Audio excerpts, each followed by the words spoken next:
Le développement durable est aujourd'hui une préoccupation de tous les consommateurs. Économiser l'eau, l'électricité, réduire les déchets, les commerçants s'impliquent eux aussi. Ils imaginent des solutions sur mesure adaptées à leur commerce de proximité. Une façon d'affirmer que l'écologie est l'affaire de tous. Voici quelques initiatives des plus simples aux plus originales pour découvrir ce que les commerçants font pour se mettre au vert.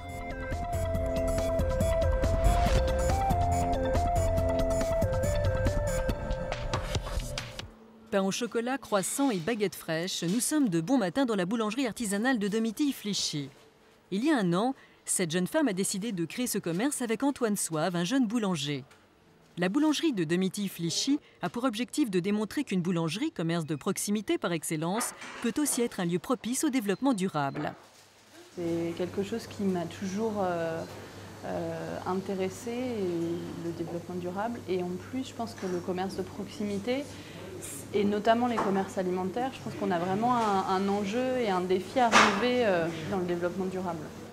C'est pourquoi dans leur boulangerie, Domitille-Flichy et Antoine Soave commencent par privilégier les matières premières de proximité. Comme nous sommes des boulangers, on travaille déjà sur notre matière première qui est la farine. Donc on a une farine de tradition qui est issue de l'agriculture raisonnée. Notre meunier qui nous vend cette farine est un meunier à moins de 100 km d'ici. C'est vraiment important parce qu'au niveau du transport, ça permet de moins polluer. C'est vraiment intéressant pour cette démarche écologique. Dans une boulangerie, la cuisson du pain représente plus de 60% de la facture d'énergie du commerce. En effet, les fours qui permettent de cuire les baguettes ne sont pas des plus écologiques. Pour cuire un pain d'1 kilo, il faut à peu près 5 mégajoules d'énergie. Donc comme ça ne veut pas dire grand-chose, mais concrètement, ça représente l'énergie qui pourrait faire fonctionner pendant 3 jours une ampoule basse consommation. Alors la problématique quand on cuit du pain, c'est que toute l'énergie consommée par le four ne sert pas qu'à cuire le pain. Il y a seulement 25% de cette énergie qui cuit le pain. Comme on constate qu'une part de l'énergie de la cuisson est perdue, les scientifiques travaillent sur le développement d'un nouveau four avec de nouvelles technologies de cuisson qui permettraient justement d'éviter ces pertes de 75% d'énergie. Donc plus tard, les artisans boulangers auront à disponibilité un four avec une cuisson optimisée. C'est dans une rue piétonne de centre-ville que Dominique Sauchet a ouvert son commerce. Il est boucher depuis plus de 20 ans et considère à présent les questions liées à l'environnement essentielles dans son métier.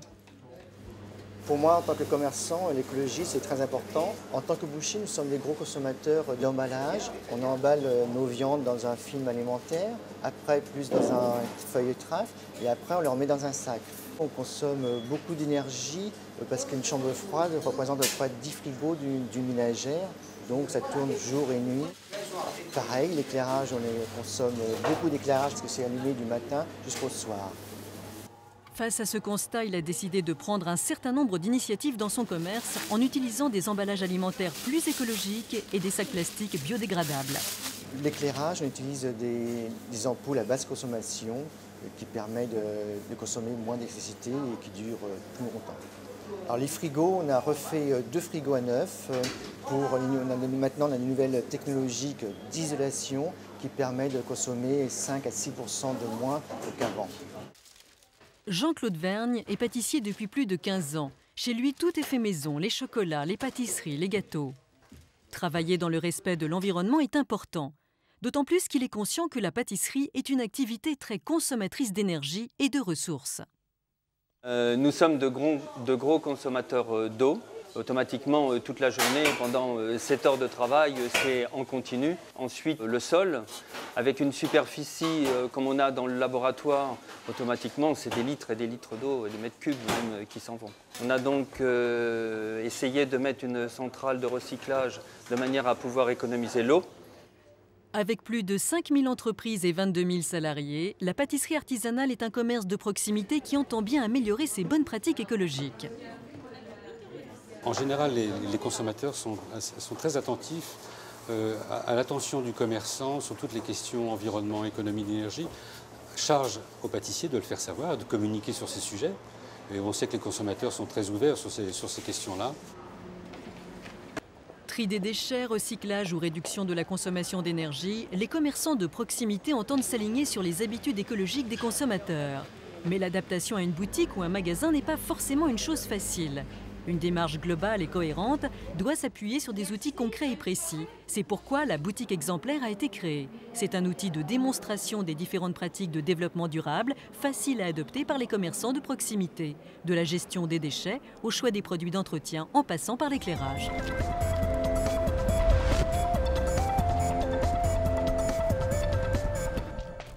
Nous sommes à Lyon. Dans cette ville, les transports en commun sont particulièrement développés. Bus, tramway, métro et même vélo, le choix est varié.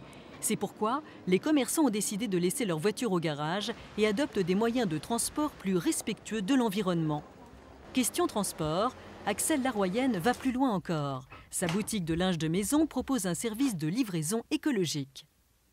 Aujourd'hui, les consommateurs recherchent un service clé en main. Nous leur proposons d'être livrés chez eux dans la journée. Les consommateurs ont donc plus de facilité à utiliser les transports en commun. Nos coursiers se déplacent à vélo. Donc c'est un service qui est rapide, pas sensible aux bouchons et qui en plus est écologique. Sur l'île de la Réunion, chaque année, un habitant produit plus de 600 kg de déchets, un chiffre qui ne cesse d'augmenter. Les déchetteries de cette île de l'océan Indien arrivent à saturation, d'où l'idée de diminuer les déchets en favorisant la réparation des produits aussi divers que des réfrigérateurs ou des vélos. Réparer pour moins jeter, une idée oubliée, mais qui revient au goût du jour. Au niveau de la réduction de la quantité des déchets, un des gestes qu'on essaye de promouvoir, c'est la réparation en fait, pour allonger la durée de vie des objets et que les personnes aient le réflexe de réparer. Puisque nous, on a fait une petite enquête sur notre territoire, on s'est aperçu que 64% des personnes interrogées ne connaissaient pas l'existence de réparateurs, voire même d'associations pour donner des objets. Pourtant, l'île de la Réunion dispose de plus de 230 ateliers de réparation. À La Réunion, les métiers de la réparation sont assez nombreux. On trouve des métiers assez diversifiés et qui rendent un vrai service à la clientèle. On a de la retouche textile et aussi de la restauration de meubles, par exemple. Mais on a également des métiers qui ont dû beaucoup évoluer avec les nouvelles technologies. C'est le cas notamment dans le secteur de la hi-fi télévision et c'est également le cas avec la réparation électroménager. En faisant appel à des réparateurs, on évite la production de déchets. Donc c'est vraiment le geste environnemental par excellence. Hugues Legros est réparateur de vélos depuis 10 ans. Il a ouvert il y a quelques mois sa propre boutique. Pour lui, la réparation est promise à un grand avenir. La récupération, ce n'est pas des choses qui sont intégrées, mais il commence à me ramener quelques modèles pour se débarrasser dans un premier temps. Et puis quand ils voient qu'on peut en faire encore quelque chose, ils en parlent autour d'eux et ça va assez vite. Ouais. C'est prometteur, je pense.